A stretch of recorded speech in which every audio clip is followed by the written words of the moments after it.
The purpose of this record is to show you how to use your imagination to achieve your every desire.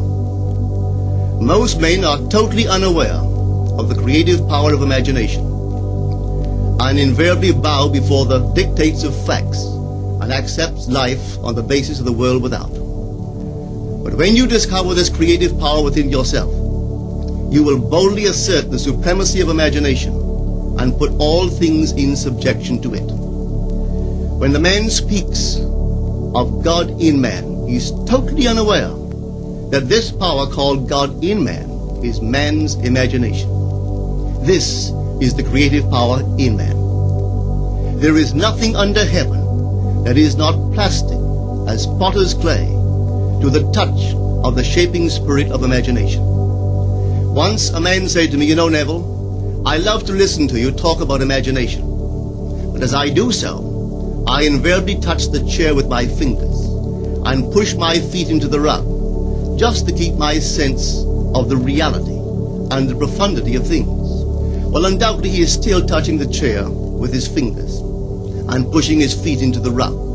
But now let me tell you another one who didn't touch with her fingers and didn't push that foot of hers onto the board of the streetcar. It's the story of a young girl, just turned 17. It was Christmas Eve, and she is sad of heart. For that year, she had lost her father in an accident, and she's returning home to what seemed to be an empty house. She was untrained to do anything, so got herself a job as a waitress. This night is quite late, Christmas Eve. It's raining. The car is full of laughing boys and girls home for their Christmas vacation, and she couldn't conceal the tears. Luckily for her, as I said, it was raining, so she stuck her face into the heavens to mingle her tears with rain. And then, holding the rail of the streetcar, this is what she did. She said, "This is not rain, but this is spray from the ocean. And this is not the salt of tears that I taste, but this is the salt of the sea in the wind. And this is not San Diego. This is a ship, and I'm coming into the Bay of Samoa." And there she felt the reality of all that she had imagined. Then came the end of the journey, and all are out. 10 days later, this girl received a letter from a firm in Chicago saying that her aunt, several years before, when she sailed for Europe, deposited with them $3,000 with instructions that if she did not return to America, this money should be paid to her niece. They had just received information of the aunt's death and were now acting upon her instructions. 1 month later, this girl sailed for Samoa. As she came into the bay, it was late that night, and there was salt of the sea in the wind. It wasn't raining, but there was spray in the air, and she actually felt what she felt 1 month before, only this time she had realized her objective. Now this whole record is technique. I want to show you today how to put your wonderful imagination right into the feeling of your wish fulfilled, and let it remain there and fall asleep in that state. And I promise you from my own experience, you will realize the state in which you sleep if you could actually feel yourself right into the situation of your fulfilled desire and continue therein until you fall asleep. As you feel yourself right into it, remain in it until you give it all the tones of reality, until you give it all the sensory vividness of reality. As you do it, in that state, quietly fall into sleep, and in a way you will never know. You could never consciously devise the means that will be employed. You will find yourself moving across a series of events leading you towards the objective realization of this state. Now here is a practical technique. The first thing you do, you must know exactly what you want in this world. When you know exactly what you want, make as lifelike a representation as possible of what you would see and what you would touch and what you would do, and physically moving in such a state. For example, suppose I wanted a home, but I had no money, but I still know what I want. without taking anything into consideration, I would make as lifelike a representation of the home that I would like, with all the things in it that I would want. And then, this night, as I would go to bed, I would, in a state, a drowsy, sleepy state, the state that borders upon sleep, I would imagine that I am actually in such a house, that were I to step off the bed, I would step upon the floor of that house. Were I to leave this room, I would enter the room that is adjacent to my imagined room in that house. And while I am touching the furniture and feeling it to be solidly real, and while I am moving from one room to the other in my imaginary house, I would go sound asleep in that state. And I know that in a way I could not consciously devise, I would realize my house. I have seen it work time and time again. If I wanted promotion in my business, I would ask myself what additional responsibilities would be mine were I to be given this great promotion. What would I do? What would I say? What would I see? How would I act? And then in my imagination, I would begin to see and touch and do and act as I would outwardly see and touch and act were I in that position. If I now desired the mate of my life, were I now in search of some wonderful girl or some wonderful man, what would I actually find myself doing that would imply that I have found my state? For instance, suppose now I was a lady. One thing I would definitely do, I would wear a wedding ring. I would take my imaginary hands and I would feel the ring that I would imagine to be there. And I would keep on feeling it until it seemed to me to be solidly real. I would give it all the sensory vividness I am capable of giving anything. And while I am feeling my imaginary ring, which implies I am married, I would sleep.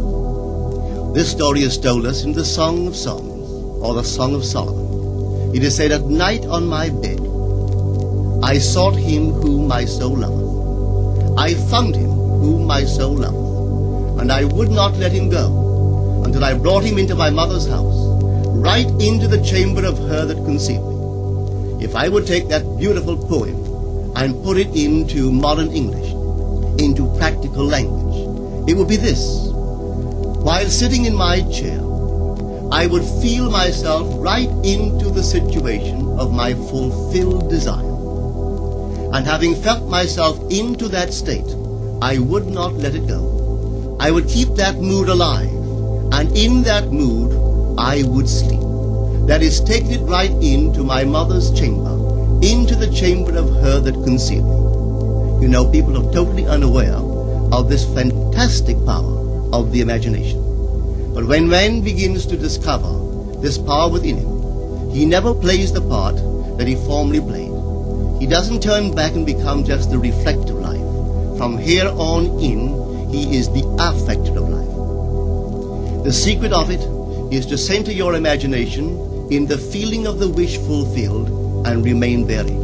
For in our capacity to live in the feeling of the wish fulfilled lies our capacity to live the more abundant life. Most of us are afraid to imagine ourselves as important and noble individuals, secure in our contribution to the world, just because at the very moment that we start our assumption, reason and our senses deny the truth of our assumption. We seem to be in the grip of an unconscious urge, which makes us cling desperately to the world of familiar things and resist all that threatens to tear us away from our familiar and seemingly safe moorings.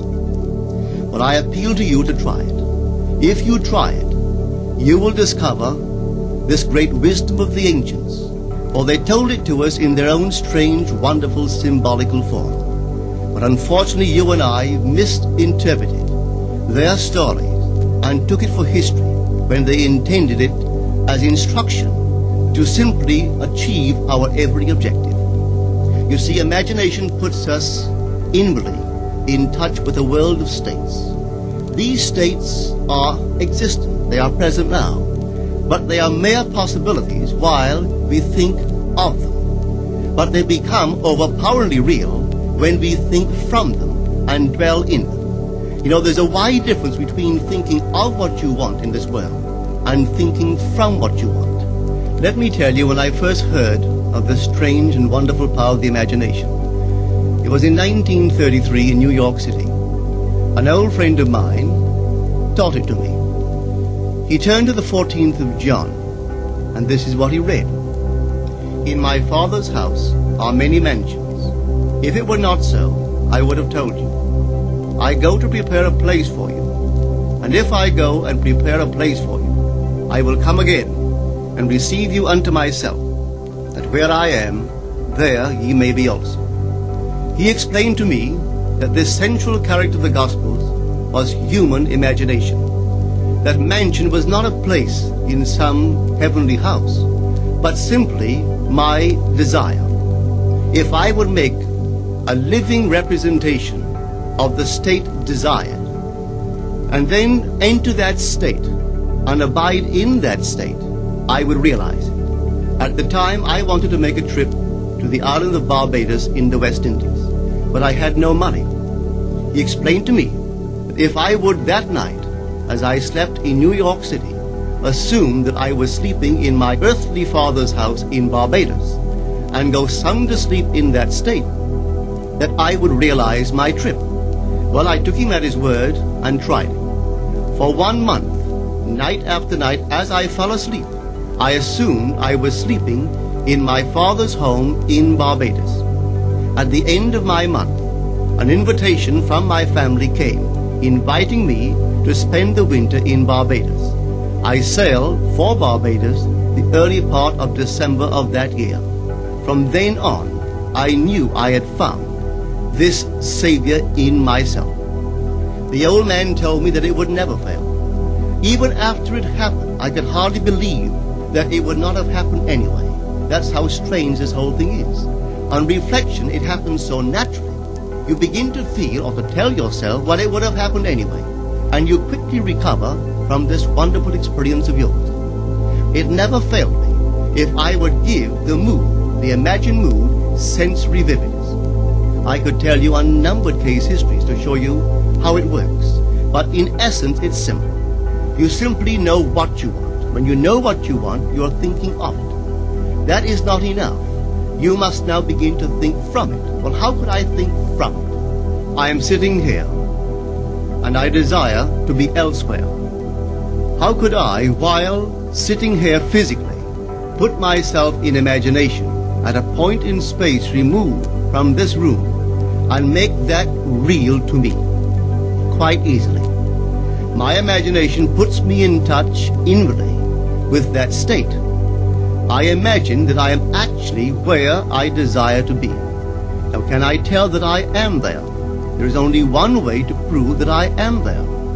For what a man sees when he describes his world is as he describes it relative to himself. So what the world looks like depends entirely upon where I stand when I make my observation.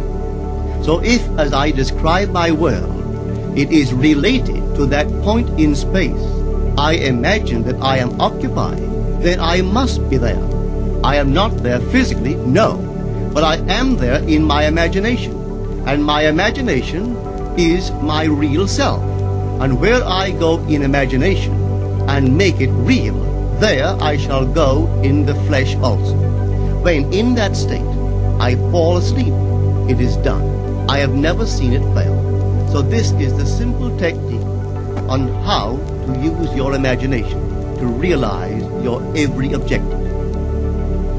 Here is a very healthy and productive exercise for the imagination. Something that you should do daily. Daily relive the day as you wish you had lived it, revising the scenes to make them conform to your ideas. For instance, suppose the day's mail brought disappointing news. Revise the letter. Mentally rewrite it and make it conform to the news you wish you had received. Or suppose you didn't get the letter you wish you had received. Write yourself the letter and imagine that you received such a letter. Let me tell you a story that took place in New York not very long ago. In my audience sat this lady who had heard me numberless times. I was telling the story of revision. With man not knowing the power of imagination, he goes to sleep at the end of his day, tired and exhausted, accepting as final all the events of the day. And I was trying to show that man should, at that moment, before he sleeps, he should rewrite the entire day and make it conform to the day he wished he had experienced. Here is the way a lady wisely used this law of revision. It appears that 2 years ago, she was ordered out of her daughter-in-law's home. For 2 years there was no correspondence. She had sent her grandson at least 24 presents in that interval, but not one was ever acknowledged. Having heard the story of revision, this is what she did. As she retired at night, she mentally constructed 2 letters. One she imagined coming from her grandson, and the other from her daughter-in-law. In these letters they expressed deep affection for, and wondered why she had not called to see them. This she did for 7 consecutive nights, holding in her imaginary hand the letter she imagined she had received, and reading these letters over and over until it aroused within her the satisfaction of having heard. Then she slept. On the 8th day, she received a letter from her daughter-in-law. On the inside there were 2 letters, one from her grandson and one from the daughter-in-law. They practically duplicated the imaginary letters that this grandmother had written to herself 8 days before. This art of revision can be used in any department of your life. Take the matter of health. Suppose you were ill. Bring before your mind's eye the image of a friend. Put upon that face an expression which implies that he or she sees in you that which you want the whole world to see. Just imagine he is saying to you that he has never seen you look better, and you reply, I have never felt better. Suppose your foot was injured. Then do this. Construct mentally a drama which implies that you are walking, that you're doing all the things that you would do if the foot was normal, and do it over and over and over until it takes on the tones of reality. Whenever you do in your imagination that which you would like to do in the outer world, that you will do in the outer world. The one requisite is to arouse your attention in a way and to such intensity that you become wholly absorbed in the revised action. You will experience an expansion and refinement of the senses by this imaginative exercise, and eventually achieve vision in the inner world. The abundant life promised us is ours to enjoy now, but not until we have the sense of the Creator as our imagination can we experience it. Persistent imagination, centered in the feeling of the wish fulfilled, is the secret of all successful operations. This alone is the means of fulfilling the intention. Every stage of man's progress is made by the conscious, voluntary exercise of the imagination.